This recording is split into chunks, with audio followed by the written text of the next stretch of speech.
Assalamualaikum warahmatullahi wabarakatuh. Innal hamdalillah nahmaduhu wa nasta'inuhu wa nastaghfiruh wa na'udzu billahi min shururi anfusina wa min sayyiati a'malina. Man yahdihillahu fala mudilla lahu wa man yudlil fala hadiya lahu. Wa ashhadu an la ilaha illallah wahdahu la syarika lahu wa ashhadu anna Muhammadan 'abduhu wa rasuluh. Ya ayyuhalladzina amanu taqullaha haqqa tuqatih ولا تموتن إلا وأنتم مسلمون يا أيها الناس اتقوا ربكم الذي خلقكم من نفس واحدة وخلق منها زوجها وبث منهما رجالا كثيرا ونساء واتقوا الله الذي تساءلون به والأرحام إن الله كان عليكم رقيبا يا أيها الذين آمنوا اتقوا الله وقولوا قولا سديدا يصلح لكم أعمالكم ويغفر لكم ذنوبكم وما يطع الله ورسوله فقد فاز فوزا عظيما أما بعد. Sudah pendengar yang dirahmati dan dikasihi Allah sekalian, kita sedang membincangkan episod yang ketiga, kisah yang ketiga dari surah Al-Kahfi. Kisah yang dikemukakan oleh Allah SWT ini membawa banyak pengajaran penting, iaitulah tentang pertemuan antara Nabi Musa dengan Khidir alaihi wassalam. Dalam ayat ke-63, 64 dan 65. A'udzubillahi minasyaitonir rajim. Qala ara'aita idh awayna ila sakhrati fa inni nasitul hut wa ma ansanihu illa asyaitanu an adhkurah wattakhadha sabilahu fil bahri ajaba. Qala dhalika ma kunna nabgh fartadda ala atharihima qasasa. فوجد عبدا من عبادنا آتيناه رحمة من عندنا وعلمناه من لدنا علما.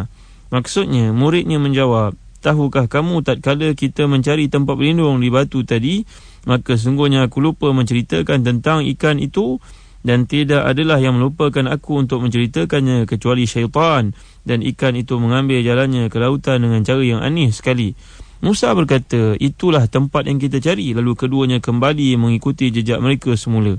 Lalu mereka bertemu dengan seorang hamba di antara hamba-hamba kami, yang telah kami berikan kepadanya rahmat dari sisi kami, dan telah pun kami ajarkan kepadanya ilmu dari sisi kami. Sidang pendengar yang dirahmati dan dikasihi Allah sekalian, dalam kuliah lepas kita telah menyorot hadis yang sahih riwayat Bukhari dan Muslim, kisah perjumpaan perjalanan Nabi Musa bertemu dengan Khidir ini. Dan di sini berlaku beberapa soalan, timbul beberapa soalan. Yang pertama, bagaimana Yusha' bin Nun ini melihat perkara yang pelik ketika berhenti dekat Majma' al-Bahrain itu, dia boleh terlupa pula nak beritahu. Saya mencari banyak fakta dari kitab-kitab tafsir, dan akhirnya bertemu dengan pandangan yang agak munasabah dari tafsir Fakhrul Razi. Al-Imam Fakhrul Razi, tafsir Mafatihul Ghaib. Beliau menjelaskan ada dua perkara yang boleh kita jadikan sebagai jawapan. Dua fakta, dua jawapan yang mungkin kita boleh berikan kepada soalan yang demikian sifatnya. Yang pertama, pemuda Nabi Musa ini, khadam Nabi Musa yang bernama Yusha' bin Nun ini, sudah terlalu kerap melihat mukjizat yang berlaku di tangan Nabi Musa, nabinya yang mulia itu. Dah macam-macam perkara dia tengok. Kisah bagaimana tangan Nabi Musa ini mengeluarkan cahaya, sebagai contohnya bagaimana tongkat Nabi Musa menjadi ular yang besar. Berbagai-bagai perkara telah dilihat. Lalu perkara yang kecil seperti ini seolah-olah benda yang terlalu kecil dan tidak perlu beritahu Nabi Musa. Dia anggap benda itu benda biasa kerana kawan Nabi Musa ni macam-macam mukjizat yang Allah SWT pamerkan. Jadi ini perkara pertama. Yang kedua, sedang pendengar sekalian, dan hujah ni agak kuat, kata Al-Imam Al-Fakhrul Razi, mungkin Allah SWT nak memberitahu Nabi Musa bahawa dahulu kamu mengatakan ilmu kamu hebat, kamu ada banyak ilmu, tapi kamu terlupa ilmu ni satu perkara. Ingat akan ilmu itu perkara yang lain. Itu sebab orang Arab ataupun hukamat mengatakan afatul ilmi an-nisyan. Penyakit, virus pada ilmu itu sendiri ialah lupa. Bila kamu lupa, habis. Di sini saya teringat pandangan soalan yang dikemukakan oleh Al-Imam Asy-Syafi'i kepada gurunya Waqi'. Sa'altu Waqi'an su'i hifzi fa arsyadani ila tarkil ma'asi wa akhbarani bi anna al-ilma nurun wa nurullahi la yuhda li'asi. Saya bertanya kepada Waqi' tentang ilmu saya yang selalu saya ini sifat lupa. Lalu Waqi' telah menjawab kepada saya supaya meninggalkan maksiat. Kerana Dengan melakukan maksiat itu, Allah SWT akan menghilangkan nur daripada hati kamu. Kerana ilmu ni nur daripada Allah SWT, tidak diberi kepada orang yang suka melakukan maksiat kepadanya. Ya Allah, alangkah tepatnya kata-kata ini, kerana Allah SWT sendiri menyatakan wattaqullah wa yu'allimukumullah. Bertakwalah kamu kepada Allah supaya Allah mengajar kamu. Bila kamu takwa kepada Allah Subhanahu wa taala, Allah akan mengajar kamu, mengajar benda-benda yang tidak terfikir oleh orang lain dalam banyak perkara. Dan muslim-muslimat yang dirahmati dan dikasihi Allah sekalian, manalah ada orang boleh tahu semua ilmu satu masa, tetapi bila orang ni bersifat ikhlas, kata Al-Imam Al-Ghazali, talabna al-ilma li ghairillah fa'aba al-ilmu an yakuna illa lillah. Kami pernah menuntut ilmu kerana selain daripada Allah, nak jadi megah, nak jadi kaya, nak jadi orang yang terkenal, nak menunjukkan kita orang paling alim. Akhirnya kita dapati ilmu tu tak melekat banyak pun dalam diri kita. Jadi benar kata-kata Al-Imam Al-Fakhr Razi. Al-Imam Al-Fakhr Razi menjelaskan bahawa bila pemuda ini terlupa perkara pelik yang berlaku, Nabi Musa pun termenung lagi sekali. Ya Allah, ada ke benda yang pelik begini pun dia terlupa. Jadi menunjukkan bahawa Allah SWT yang memberi kepada kita ilmu, dan Allah akan menyebabkan ilmu itu duduk lekat dalam diri kita. Muslim-muslimat yang dirahmati dan dikasihi Allah sekalian. Sebab apa anak-anak belajar di sekolah, ada yang belajar dia boleh ingat, ada yang belajar dia tak ingat. Sedangkan yang tak ingat ni hidupnya mewah, makan pakai serba cukup. Kenapa? Cuba kita buat muhasabah diri, rujuk balik semula. Kenapa anak ni pelupa? Sebab mungkin makan dari sumber yang tidak halal agaknya. Mungkin hidupnya mendekati ataupun mudah melakukan maksiat juga menjadi faktor lupa kepada ilmu. Jadi sidang pendengar yang dirahmati dan dikasihi Allah sekalian, motivator, ahli-ahli motivasi, kaunselor dan sebagainya bagi bantuan dari luaran. Tapi dalaman, internally, kalau di rumah sendiri kita banyak maksiat, VCD yang haram banyak, CD games yang bukan-bukan, orang perempuan togel, tidak pakai, tutup aurat, game-game yang melalaikan. Macam mana nak ingat ilmu-ilmu yang Allah SWT berikan? Ya, jadi sidang pendengar yang dirahmati dan dikasihi Allah sekalian, ni kata-kata oleh Al-Imam Al-Fakhr Razi, barangkali ada kebenarannya. Kemudian kita lihat selain daripada itu, Allah Subhanahu wa taala menyebut di sini tentang abdun salih dalam ayat ke-65. Fawajada 'abdan min ibadina atainahu rahmatan min indina wa 'allamnahu min ladunna ilma. Lalu dia berjumpa dengan seorang hamba yang salih, hamba daripada hamba-hamba kami yang kami berikan kepadanya rahmat, dan kami ajar dia ilmu laduni, kami ajar dia satu ilmu dari sisi kami. Sini ada banyak perkara yang menarik untuk kita lihat bersama-sama. Yang pertama, dia sudut bahasa Arab. Fawajada abdan min ibadina. Musa dan juga Yusha' bin Nun berjumpa dengan abdan. Abdan ni digunakan nakirah. Kenapa nakirah?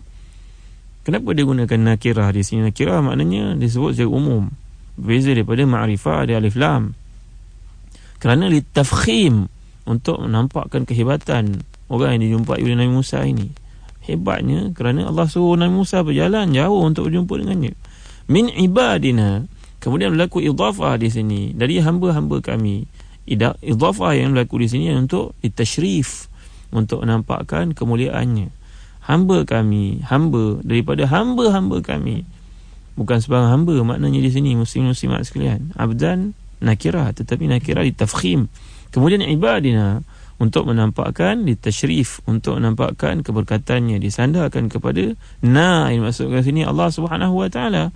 Atainahu rahmatan min indina wa 'allamnahu min ladunna ilma. Yang kami beri rahmat dari sisi kami dan kami ajar dia ilmu laduni.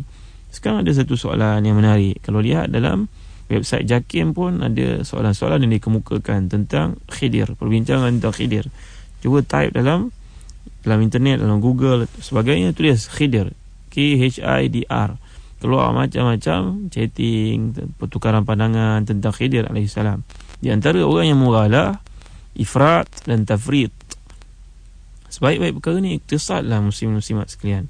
Yang pertamanya, para ulama mufassirin, jumhur, kebanyakan, majoritinya berpandangan bahawa Khidir ini bukannya seorang nabi.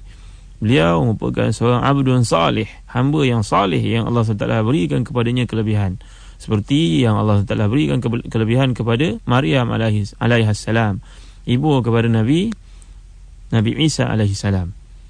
Begitu juga Allah kurniakan kelebihan kepada seorang manusia kulit hitam namanya Luqman yang Allah muliakan, dan juga Zulkarnain yang akan kita lihat di hujung surah Al-Kahfi. Ini merupakan ibadun salihin, hamba-hamba Allah yang salih, yang Allah puji mereka dalam Al-Quran Al-Karim. Ini pandangan yang paling kuat sebenarnya mengikut kajian. Kalau kita lihat pandangan-pandangan dikemukakan oleh para ulama mufassirin, antaranya Al-Imam Syekh Muhammad Al-Amin Asy-Syanqiti. Begitu juga soalan dikemukakan kepada Allah yarham, kepada almarhum Syekh Abdullah bin Abdul Aziz bin Baz, bekas mufti Arab Saudi. Dan juga ditanya juga kepada soalan yang sama ditanyakan kepada Syekh Dr. Nuh Ali Salam Al-Qudha ketika beliau menjadi mufti Quwat Musallah di Jordan. Yang jelasnya pandangan ulama salaf dan juga khalaf, kebanyakan mereka bersetuju untuk mengatakan bahawa Khidir ini bukannya Nabi. Beliau hanyalah merupakan seorang abdun salih, hamba yang salih yang Allah kurniakan kelebihan kepadanya. Dan kalau kita lihat apakah yang dimaksudkan dengan Khidir ini, macam-macam bicara, macam-macam pandangan tentang syakhsiahnya.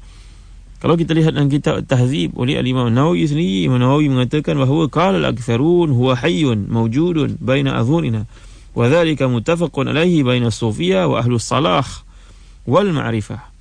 Kebanyakan ulama-ulama di kalangan sufiyah dan juga di kalangan ahlus salah, orang yang selain daripada golongan sufiyah, juga mengatakan bahawa Khidir ini masih hidup dan ada di kalangan kita. Wa hikayatuhum fi ru'yatihi wal ijtima' bihi wal akhdhu anhu wa su'aluhu wa wujuduhu fi mawadhi' asy-syarifah akthar min an tuhsa wa ashhar min an tuzkar. Ini kata-kata Imam Nawawi, bahawa cerita tentang orang berjumpa dengannya, cerita yang tidak pelik, ramai orang bertemu dengannya. Tetapi kalau kita lihat pandangan oleh Abul Khattab bin Dahiyah Al-Hafiz, bahawa pandangan yang disetujui juga oleh Al-Imam Al-Bukhari, Muhammad bin Ismail Al-Bukhari, kebanyakan ulama-ulama muhaddisin mengatakan bahawa sebenarnya Khidir AS sudah pun meninggal dunia, kerana hujah-hujah mereka kuat.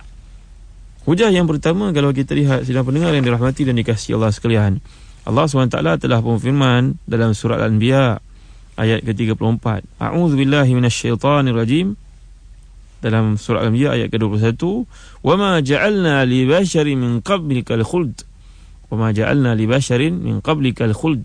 Kami tidak pernah jadikan kepada mana-mana manusia sebelum kamu kekal hidupnya.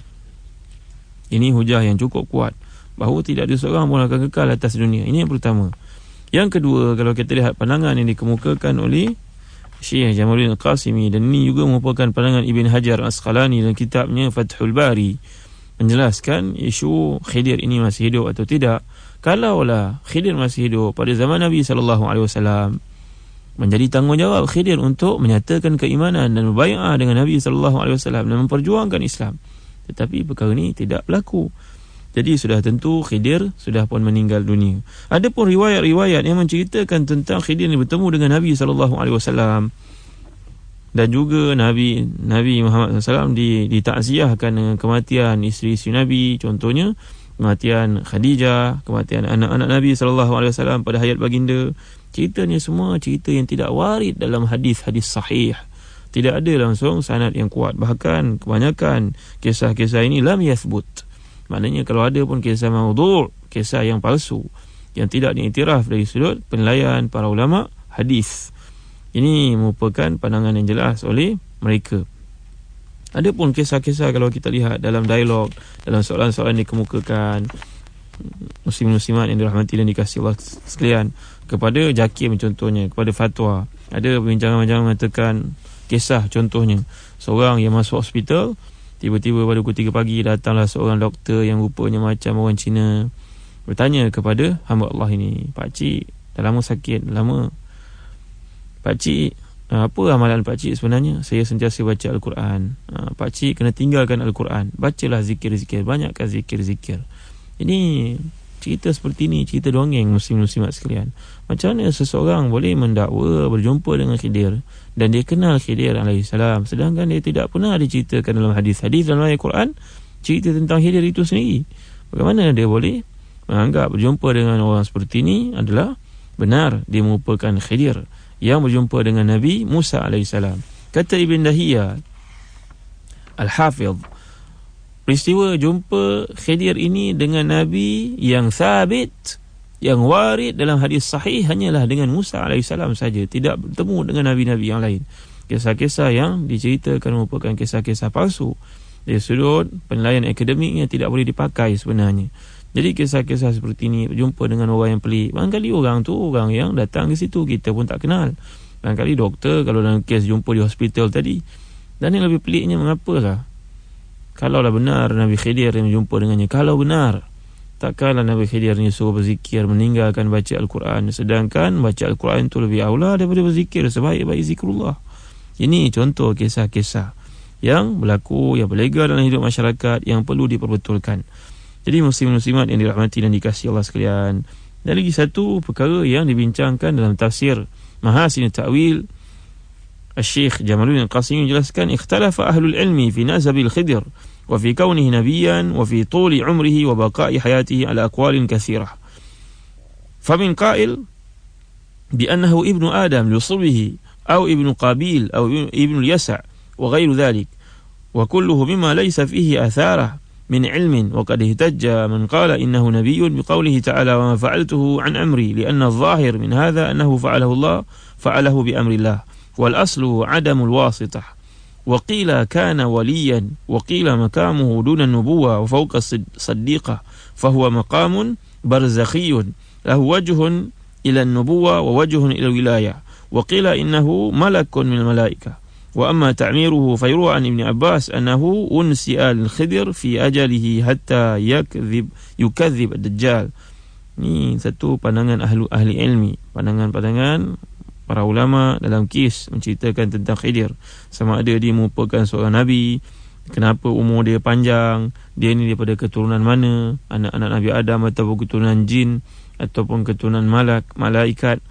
Jadi perkara-perkara seperti ini tidak ada maklumat yang jelas tentangnya. Kalau ada pun dia merupakan pandangan-pandangan peribadi.